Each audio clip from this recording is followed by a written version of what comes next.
Hello? What are you doing down here? What are you... It turned to look at me over its shoulder. That thing couldn't be human. Not a chance. I felt skewered by its eyes, unable to move or speak. I couldn't even look away as it began to grow. It didn't happen naturally. The bones and flesh of this creature broke and stretched over itself again and again as it grew to match my size. It turned its body to face me directly, beginning to tower over me. It never fully stood up, but hung from one hand gripping the rafters, then reached out to me with the other. The hand wrapped around me and drew me in closer, as its jaw began to smile and unhinge itself, making room for me to fit in. I couldn't close my eyes, scream, or fight. I was completely paralyzed. The inside of its mouth with jagged teeth was the last thing I saw, right before I felt it pulsating and pushing me down with wet, rotting flesh, piercing and tearing into every inch of my body.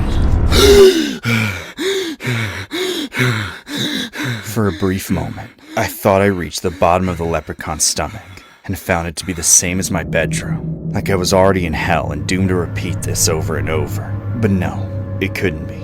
It was just a dream, the most awful, agonizing, and haunting dream of my life. And yet, when I looked down at my arm, it wasn't bleeding anymore, but there was a mark in the same spot, a scar in the same shape as the wound. Nothing like that had ever been there before. The dream wasn't entirely unreal. Some of it had to have come with me into the real world.